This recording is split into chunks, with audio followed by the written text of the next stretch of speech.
जी second mechanism है counter current multiplier. Counter current multiplier का मतलब क्या है? काउंटर करंट कहते हैं हम आमने सामने से बहाव को। करंट यहाँ पे बहाव के लिए वर्ड यूज़ हुआ है। काउंटर का मतलब है जो फ्लो आमने सामने से हो। मल्टीप्लायर यहाँ पे वर्ड यूज़ हुआ है जिसका मतलब है एक से ज़्यादा जगहों पे ये मैकेनिज़्म हो रहा है, इसलिए इसको कहते हैं काउंटर करंट मल्टीप्लायर। तो बेसिकली इंटरस्टिशियल फ्लूइड जो किडनी का है, जो नेफ्रॉन से पास हो रहा है, और इस फ्लूइड जिसको हम ग्लोमेरुलस फिल्ट्रेट भी बोलते हैं, ये डिसेंडिंग लूप ऑफ फैनले से नीचे की तरफ आ रहा है। आप इसके एरो के निशान भी देख सकते हैं। और फिर अगर आप ब्लड वेसल्स को देखते हैं तो ब्लड वेसल्स ऊपर की तरफ जा रही है। इसका मतलब है काउंटर करंट हो रहा है कि फिल्ट्रेट का बहाव नीचे की तरफ है, ब्लड का बहाव ऊपर की तरफ है।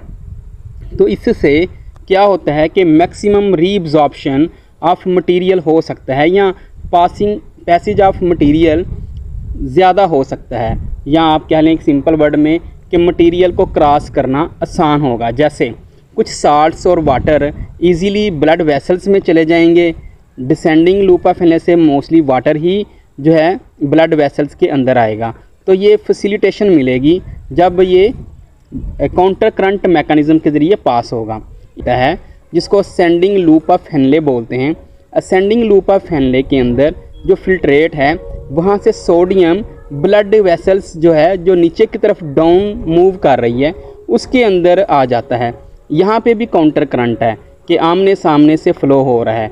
जैसे आप ये देखें कि फिल्ट्रेट ऊपर की तरफ जा रहा है, एरो का निशान ये बता रहा है, और ब्लड वेसल्स नीचे की तरफ मूव कर रही है जो वासा रेक्टा बना रही है।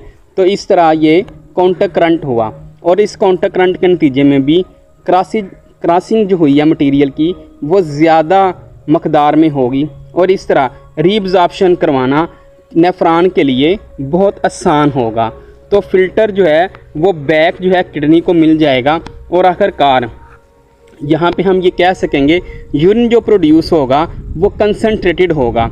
जैसा कि यहाँ पे बताया भी गया है, actively transport sodium ions into kidney interstitium to sustain its high concentration, कि सोडियम की मकदार को और उसके लेवल को उतना ही रखा जाता है जितनी बॉडी की रिक्वायरमेंट होती है, जो कि सोडियम हमेशा बॉडी के अंदर या किडनी के अंदर हाई क्वांटिटी में होते हैं।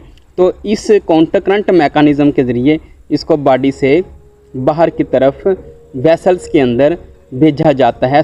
हार्मोन्स का जिक्र करेंगे कंसंट्रेशन ऑफ एक्सक्रीटरी प्रोडक्ट में, कि किस तरह हार्मोन्स की मदद से यूरिन कंसंट्रेटेड प्रोड्यूस होता है। तो इसके लिए अल्डोस्टेरॉन पहला हार्मोन जो सोडियम की रीअब्जॉर्प्शन करवाता है वो कहाँ से हासिल होता है? तो वो एड्रिनल कॉर्टेक्स से हासिल होने वाला हार्मोन है। अब एड्रिनल कॉर्टेक्स क्या होता है? एड्रिनल ग्लैंड किडनी के ऊपर कैप लाइक स्ट्रक्चर्स मौजूद होते हैं, दोनों किडनी के ऊपर मौजूद हैं, तो इसलिए इसको हम बोलते हैं एड्रिनल ग्लैंड बोलते हैं इसको। और एड्रिनल ग्लैंड के दो एरियाज़ होते हैं, एक मेडुला और एक कॉर्टेक्स। कॉर्टेक्स का लफ्ज़ी मतलब होता है आउटर, और ये वो एरिया होता है जो आउटर साइड पे होता है मेडुला के, सॉरी एड्रिनल ग्लैंड के। और मेडुला जो है अंदर वाला पार्ट होता है, जो एड्रिनल ग्लैंड के अंदर वाला पार्ट मेडुला कहलाएगा, और बाहर वाला पार्ट जो है वो कॉर्टेक्स कहलाएगा।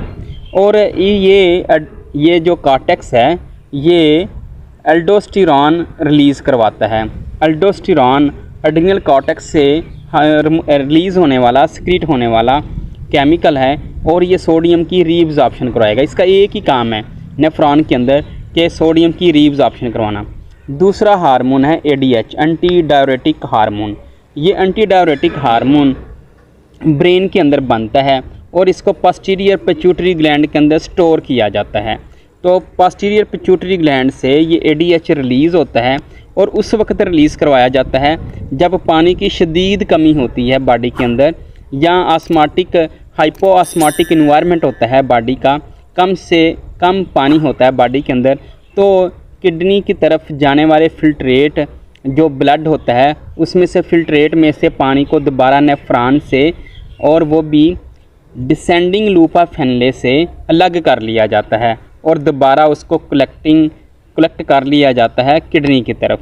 तो इस तरह हम वाटर को बचा लेते हैं और जो यूरिन पैदा होगा वो कंसनट्रेटेड फॉर्म में होगा। तो यहाँ पे ADH का ये रोल है।